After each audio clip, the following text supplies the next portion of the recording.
Assalamualaikum warahmatullahi wabarakatuh. Sambil menunggu ya, ada tamu, tapi nggak tahu jadi tahu enggak.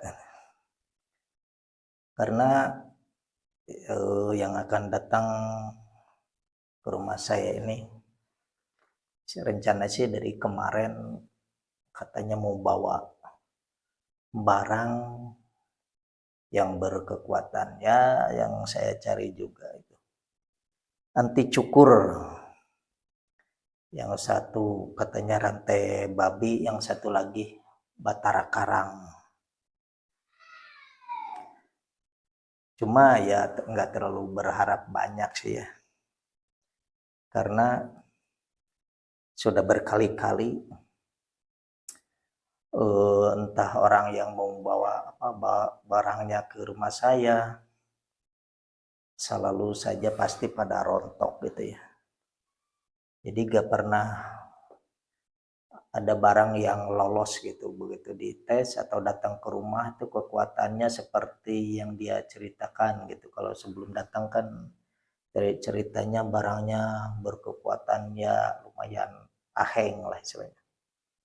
Tapi kalau begitu nyampe rumah saya atau saya sendiri mendatangi orang yang katanya punya kekuatan gitu atau punya barang yang kekuatannya seperti anti cukur, anti tembak gitu, ya pasti pada rontok gitu karena kekuatannya tuh bisa hilang gitu.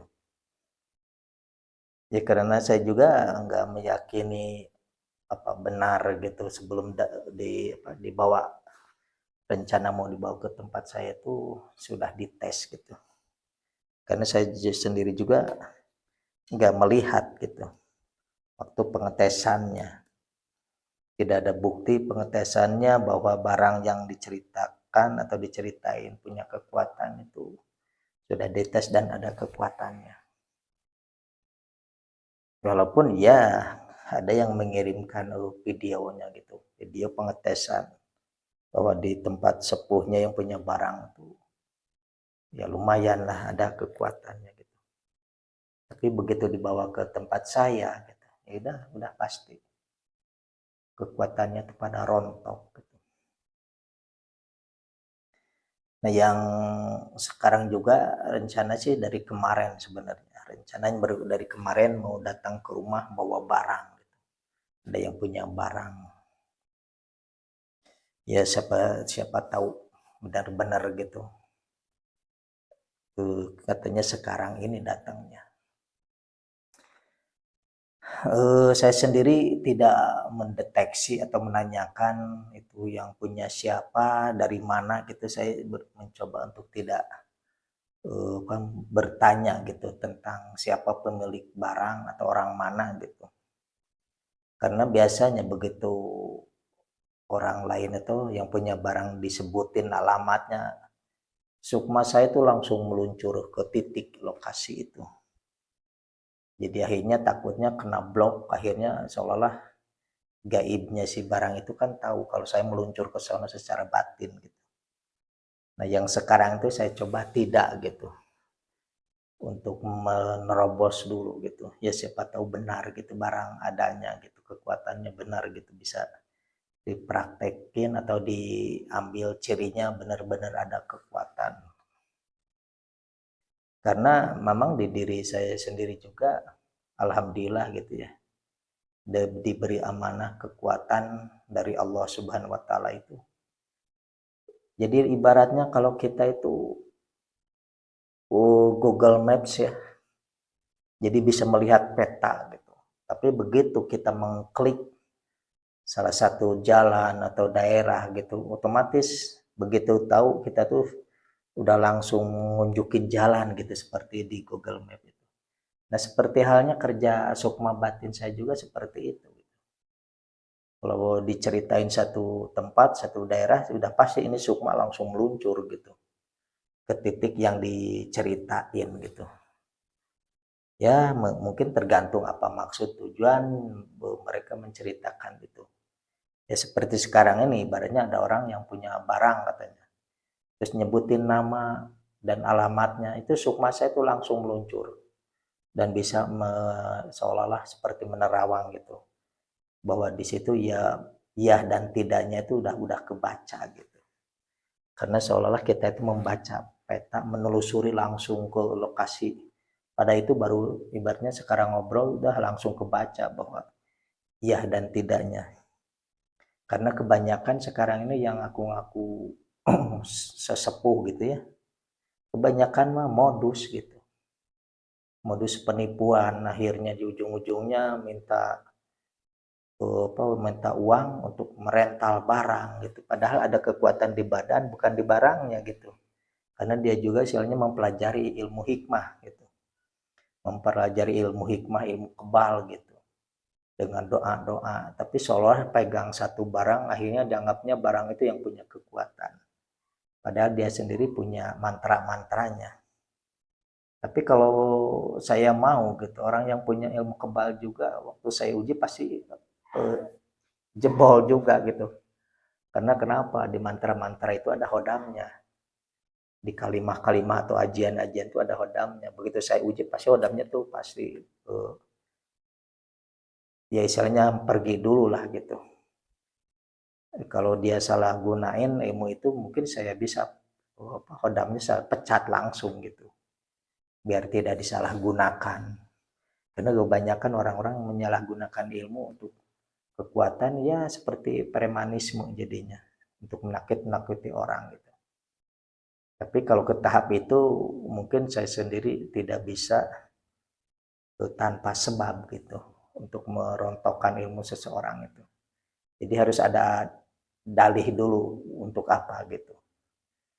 Kalau dia mau pelajari ilmu itu terus disalahgunakan, terus ada yang mengadu ke saya istilahnya orang itu menyalahgunakan ini pada takut lah seorang itu bisa jadi saya hancurin ilmunya atau hodam-hodam yang dia pelajari walaupun dia telah tirakatin itu ajian-ajian itu pasti rontok juga itu. Cuma deliknya harus delik ada aduan gitu, ada yang bermasalah gitu langsung dengan orang tersebut. Tapi kalau tidak ada, mungkin saya juga tidak bisa serta-merta ngurusin urusan orang lah istilahnya gitu. Ya mungkin yang saya tunggu-tunggu, saya harap sekarang ini datang karena kemarin janjiannya pada maghrib itu yang gak jadi, sekarang udah lewat maghrib juga katanya besok katanya. Jadi saya coba tunggu gitu ya. Ya mudah-mudahan bisa cari pengalaman bahwa benar-benar ada barang yang kekuatannya bisa bersanding gitu dengan saya sendiri gitu. Karena kenapa? Mungkin karena barang-barang yang punya kekuatan itu begitu mau dibawa ke saya tuh pada mecatnya, mungkin karena kitanya yang bertauhid ke Allah itu mungkin auranya bikin takut gitulah hodam-hodam yang kayak gitu. Ataupun kalau saya mendatangi orang yang punya ilmu atau hodam-hodamnya kayak gitu ya pasti pada rontok juga gitu, mungkin pada pergi, pada lari gitu lah. Tapi udah kejadian seperti hal ini udah lama gitu ya, udah sering terjadi gitu sama saya gitu. Cuma tetap aja orang-orang di luar sana itu banyak terkecoh oleh penipuan-penipuan sesepuh yang ngaku-ngaku punya barang berkekuatan tinggi gitu ya. Siapa tahu nih yang ada yang melihat video saya ini punya barang gitu yang tadinya sangat dipusti-pusti istilahnya. Ya bolehlah saya lihat cirinya gitu, tapi bukan untuk menjajal kekuatan gitu ya. Untuk melihat cirinya ada enggak gitu sesuai dengan yang keyakinan orang yang pegang gitu. Atau bisa ngunjukin ada orang yang punya barang kekuatannya ya anti cukur kebal gitu. Ya bolehlah sharing untuk nambah-nambah keyakinan buat saya juga gitu. Karena saya mencari kekuatan hodam-hodam yang benar-benar bisa seimbang gitu ya. Untuk apa gitu? kepentingannya kalau saya sendiri untuk keadaan negara ini gitu di Nusantara. Jadi seolah-olah saya ini sekarang ini sendiri gitu, nggak ada partner dari bangsa jenis Hodam gitu ya, atau jenis barang apa aja yang bisa saya gunakan sebagai alat gitu. Saya mencari gitu, sebagai partner saya gitu. Karena ada pekerjaan ya yang cukup lumayan berat gitu sebenarnya. Tapi bukan saya tidak atau mengalah tidak mampu ya, kalau memang nggak ada yang bisa saya ajak join gitu. Ya udah mungkin bulan-bulan depan saya sendiri terjun untuk mengatasi gini keadaan yang sebenarnya Indonesia itu masih meluncur untuk nurunin jalan curam dengan ujian gitu. Sampai hancur-hancurnya, hancur dari moral, hancur dari ekonomi, hancur dari segala macam lah gitu. Kita itu lagi benar-benar dibikin amburadul sebenarnya gitu, negara Indonesia ini. Tapi ini kan sudah sunatullah lah istilahnya gitu, bahwa Nusantara ini harus seperti itu gitu. Cuma kadang-kadang saya tuh merasa risih gitu dengan keyakinan-keyakinan sekelompok orang yang memahaminya masalah seolah Nusantara ini tidak akan bisa keluar dari jerat kehancuran dengan segala intrik-intrik politik berbau yang ingin menghancurkan Nusantara, tapi dia sendiri bergantung ke para nenek moyang, karuhun gitu istilahnya, yang dulu pernah jaya membuat Nusantara seperti Majapahit gitu. Sebenarnya beliau-beliau itu sudah pensiun istilahnya. Sudah tidak berlaku lagi kekuatannya karena kenapa? Dulu yang punya kekuatan taruhlah seperti Gajah Mada atau Sabda Palon orang itu. Ini kekuatannya sudah keluar, sudah mencari jasad, sudah ada di jasad baru. Sudah ada di orang yang baru. Jadi yang pelaku-pelaku terdahulu itu beliau tuh sudah moksa atau ada yang meninggal, sudah meninggal, sudah tenang dalam kuburnya. Kita harus menyambut wadah-wadah yang baru. Walaupun isinya kekuatannya bisa lebih dari yang dulu sebenarnya. Dari para karuhun-karuhun dulu, para sesepuh dulu zaman kerajaan gitu. Ini kekuatan yang sekarang itu bisa lebih sebenarnya. Cuma kadang-kadang saya heran dengan orang-orang yang terlalu simpatisan gitulah ke karuhun-karuhun yang merasa perlu meminta kekuatan si orang tersebut yang telah dulu istilahnya gelar di dunia ini. Mereka tidak tahu bahwa orang itu diberi kekuatan karena ada yang ngisi gitu, oleh Allah diisi, dipercayakan oleh ilmu kekuatannya, ilmu batin, pergaiban gitu. Setelah meninggal ini ilmunya kan diangkat. Cari wadah baru gitu, cari jasad baru, cari orang yang baru sekarang ini. Tapi seolah mereka itu mengidolakan sesepuh yang udah nggak ada istilahnya. Kenapa nggak dicari orang yang baru ini, yang sekarang ini, yang diberi amanah kekuatan seperti Sabdo Palon Pahit Lidah istilahnya, kekuatannya para wali songo, kekuatannya wali kutub. Kenapa nggak dicari itu? Orang yang sekarang ini gitu, yang ada sekarang. Jadi selalu mengidolakan orang yang udah nggak ada gitu, yang udah beda tugas lagi gitu. Itu padahal itu yang bicara dianggapnya orang spiritual gitu. Kenapa dia itu nggak menginginkan apa gimana, nggak menginginkan bahwa kita jadi wadahnya gitu. Jadi seolah mengidolakan apa raja-raja terdahulu yang punya jasa mendirikan misalnya di Sumatera ibaratnya kerajaan Sriwijaya, terus di Jawa itu kayak Majapahit yang kemudian menguasai Nusantara gitu. Kenapa yang dicari itu figur-figur itu? Kenapa diri kita nggak dipersiapkan untuk diisi kekuatan yang sama seperti menyatukan dulu bersatunya kerajaan di Nusantara ini? Kenapa nggak seperti itu? Karena roda itu terus berputar gitu. Jadi orang-orang sepuh dulu yang pernah berjasa, sudah istirahat, kekuatan ilmunya kan diambil lagi, karena ilmu itu punya Allah. Nah, Allah sendiri yang akan mencari, memilihkan jasad baru untuk diisikan ilmu ini, gitu. Bisa lebih dari kekuatan yang dulu sebenarnya. Kekuatan dari yang dulu, istilahnya, saya sendiri masih bisa merentah ibaratnya yang kersian di Gunung Lawu. Kenapa punya kekuatan itu? Karena ada kekuatan lain, karena berlapis-lapis gitu. Mungkin dari zaman kerajaan Majapahit itu tuh, kalau di istilahnya apa, di nasab turunan gitu ya, bisa jadi itu nasab ke 30 mungkin. 30 lapis lah istilahnya kalau dari yang dianggapnya ahlul bait gitu ya. Sekarang ini udah ke 38 lah, udah 38 lapisan kekuatan sebenarnya. Kita tuh lebih sakti dari yang para sesepuh yang terdahulu. Lebih kekuatannya gitu. Kenapa kita nggak mempersiapkan wadah kita ini gitu dengan tauhid ke Allah terus untuk supaya dipercaya, untuk dititipkan apa ilmu yang dulu telah diberikan oleh Allah kepada sesepuh kita dahulu gitu. Kenapa?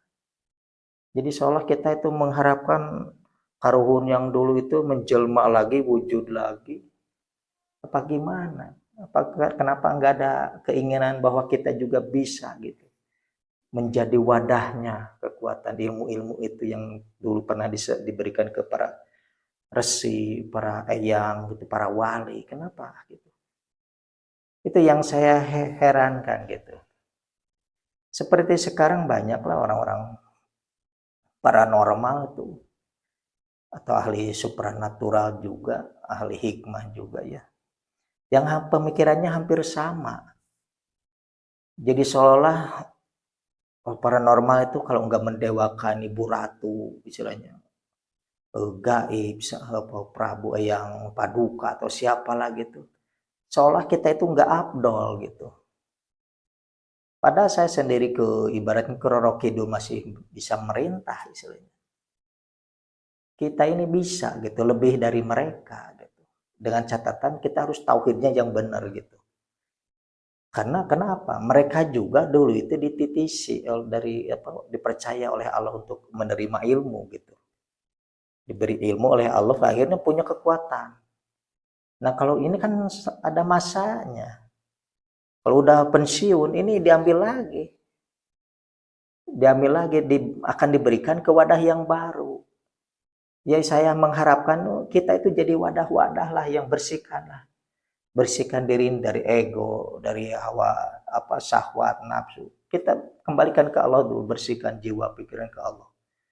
Agar supaya Allah itu mempercayakan kita untuk diberi lagi, diisikan lagi ilmu yang dulu pernah diberikan ke para eyang, para resi, para wali gitu.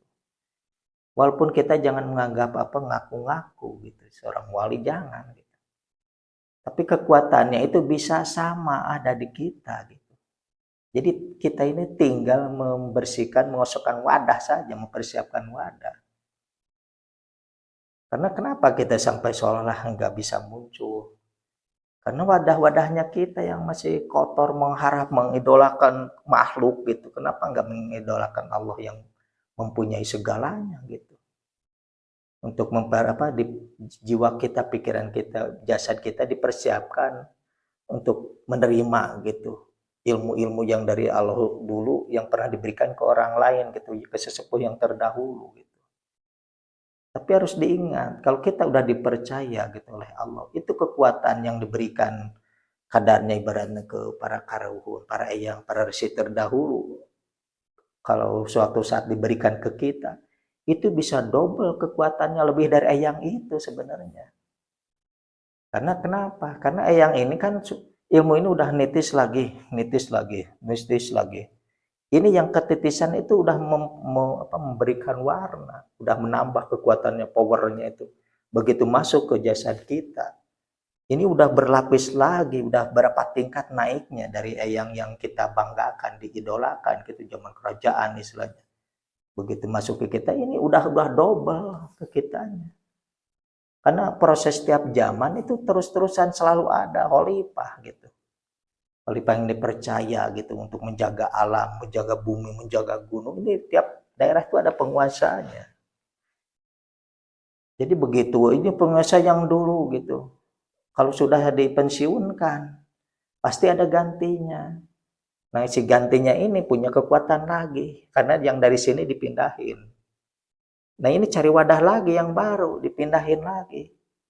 Ya syukur-syukur kita yang dipercaya gitu. Menjadi wadah yang wadah ilmu itu yang telah diberikan ke yang itu, yang ini gitu. Bisa berapa lapis gitu sebenarnya. Dari dulu mungkin 9 eyang, bisa satu wadah kita kuasai sebenarnya. Tapi dengan syarat, tauhid aja ke Allah. Jadi jangan terlalu seolah mempertuhankan para eyang, para resi, para wali. Jangan. Tetap aja Allah yang kita pertuhankan. Agar kita dipercaya oleh Allah untuk menerima ilmu-ilmu itu gitu. Yang bisa jadi dulu mungkin kesaktiannya 9 orang, 9 orang wali atau 9 orang eyang atau resi. Di kita cuma sendiri isinya, tapi kekuatannya berbanding 9 orang itu. Cuma masalahnya kita itu terhijab pemikiran kita, akal kita, batin kita dengan sugesti seolah itu lebih hebat yang terdahulu punya jasa mereka. Iya, dulu. Kalau sekarang ini diberikan di kepercayaan itu kepada petugas baru. Dulu Megawati punya kekuatan kepres karena waktu jadi presiden. SBY dulu punya kekuatan kepres gitu istilahnya, mengeluarkan perpu. Tapi sekarang udah nggak bisa karena udah pensiun. Yang bisa ibarat sekarang tuh Pak Jokowi istilahnya. Besok lusa Pak Jokowi udah lengser, udah nggak bisa punya kekuatan. Nah mungkin orang-orang tuh selalu mendewa-dewakan meganya karena dulu jadi presiden. Kalau sekarang bukan. Karena yang punya kekuatan untuk mengatur pemerintahannya yang sekarang menjabat. Nah di kepergaiban juga sama sebenarnya. Jadi para wali itu tiap kurun waktu ada yang meninggal, ganti yang baru, ganti lagi terus. Jadi sudah ada yang menjabat yang baru, jangan terlalu mendewakan yang udah dulu gitu. Jadi kita itu persiapkan jadi wadah gitu untuk menerima ilmu kewalian, karesian gitu. Ilmu keharingan atau ilmu apa aja lah. Sesuai dengan cita-cita kita itu. Kalau kita berjiwa nasionalis untuk merasa gimana untuk membangun Indonesia gitu ya. Kita persiapkan saja. Nanti juga ada ilmu yang mencari wadah. Yang istilahnya yang sama cita-citanya seperti yang ini gitu. Itu akan mencari wadah, bisa masuk. Ini yang ini masuk lagi ilmunya, nitis lagi. Jadi satu orang bisa berlapis-lapis titisan orang yang dulu gitu, para sepuh terdahulu. Cuma kita ini yang nutup, terlalu mendewa-dewakan itu. Sedangkan yang mempunyai hak memilih wadah ini ya cuma Allah. Jadi Allah sendiri yang akan menentukan ilmu ini yang jasadnya yang dulu udah meninggal istilahnya. Ilmunya Rudamil ini mencari wadah baru itu Allah yang menentukan. Makanya kita harus yang mendekatkan dirinya ke Allah gitu. Mendekatkan diri ke Allah, siapa tahu Allah sendiri memilih kita untuk dimasuki titisan ilmu ini, titisan ilmu terus. Harusnya kayak gitu pemikiran kita. Jadi kuncinya tauhid langsung ke Allah. Karena kalau kita pemikirannya terus-terusan kayak gini, istilahnya mayoritas di Indonesia ahli supranaturalnya, ahli hikmahnya, pemikirannya seolah tertutup oleh diri sendiri. Merasa kita itu tidak mampu karena terlalu silau dengan guru sendiri, gitu, dengan eyang ini, terus seorang wali ini, itu nggak bisa. Karena itu suatu hijab. Tapi kalau kita langsung mendekat diri ke Allah langsung gitu. Allah sendiri nggak pandang bulu kalau orang ini masih muda atau lulusan pesantren atau enggak. Kalau Allah sendiri berkehendak. Emang Nabi Muhammad pernah ngaji atau di pesantren kan enggak. Karena beliau jiwanya langsung bertauhid ke Allah akhirnya dipercaya untuk memangku jabatan sebagai Rasulullah itu. Karena Nabi sama Rasul sudah nggak ada itu ya. Ya kita syukur-syukur kesinaran cahaya Nur Muhammad udah alhamdulillah. Tapi catatannya itu syaratnya. Kita tauhid langsung ke Allah gitu. Jangan silo sama makhluk-makhluk. Jangan merasa lah kita ini nggak mungkin seperti guru ini, seperti syekh ini, nggak mungkin seperti eyang ini. Itu ya hijab jadinya. Karena Allah sendiri mutlak kekuatannya, tidak ada yang bisa menghalangi kalau Allah sendiri udah berkehendak. Jadi halangannya itu bukan dari siapa-siapa, dari diri kita sendiri. Kalau kita sendiri udah berkeyakinan bahwa Allah itu maha yang segalanya, kita bersandar ke Allah, minta bantuan ke Allah, tujuannya Allah, bergerak karena Allah. Insya Allah Allah sendiri yang bakal memilihkan kita. Untuk ilmu siapa yang pernah dikasihkan ke karuhun mana, yang mana, resi mana yang jasadnya sudah dipensiunkan, itu bakal diambil, diisikan ke kita gitu. Karena orang yang sekarang ini sebenarnya lebih hebat dari para eyang, para resi zaman dulu sebenarnya. Karena dulu menempuh satu ilmu aja itu tapanya sampai bertahun-tahun. Al-Hikmah sampai mempelajari satu ilmu ada yang berapa tahun itu. Menguasai untuk satu ilmu saja. Satu ajian bisa 6 bulan, ada yang 3 bulan untuk mengisikan satu ilmu. Kalau sekarang enggak nih, yang praktis itu tauhid aja langsung ke Allah, ya Allah minta ilmu ini. Tapi dengan tauhid yang terus-terusan. Jadi tauhid itu jadi sandaran, segala sesuatunya di pikiran kita langsung Allah, Allah, Allah. Jangan merasa silau. Kalau kita takut merasa berharap ke sesuatu, berarti kita mempertuhankan itu. Kita merasa segan dengan keilmuannya karuhun itu, para sesepuh. Berarti kita mempertuhankan eyang itu. Mempertuhankan Ibu Ratu, Paduka, segala macam. Karena silo dengan keilmuannya. Padahal itu dulu. Sekarang udah diganti, udah berganti masanya. Justru kita berharap bahwa kita yang dulu itu yang jadi Ibu Ratunya si A, sekarang pengennya saya nih yang dipercaya dengan keilmuannya, kekuatannya seperti beliau-beliau itu. Kita persiapkan aja jasadnya kita, pikiran kita, mental kita, ketauhidan kita. Kalau kita udah benar-benar bersih, tidak ada pengharapan, tidak ada rasa takut kecuali sama Allah saja. Ya mudah-mudahan Allah itu udah waktunya mengisikan ilmu atau mempercayakan ilmu yang dulu pernah diberikan ke para resi, para wali yang lain. Jadi sebenarnya yang picik itu kitanya gitu. Jangan terlalu mendewa-dewakan makhluk lah gitu. Kalau selamanya pemikiran kayak gitu, walaupun ahli supranatural tukang tapa itu tetap, kalau kata saya itu sesat pikiran kayak gitu. Merasa segan gitu, merasa saya nggak mungkin seperti beliau. Kalau Allah berkehendak, justru kita itu sama seperti beliau itu. Saya pernah ditanya beberapa kali kan waktu ziarah ke tempat keramat wali gitu ya. Begitu wali itu datang, mau apa kamu? Saya berkata tidak mau apa-apa. Saya meminta ke Allah, pengen seperti kamu. Kamu dulu dipercaya oleh Allah mempunyai ilmu gitu. Diberi kekuatan, beri kesaktian, beri karomah lah istilahnya gitu. Oleh Allah. Saya juga pengen seperti kamu.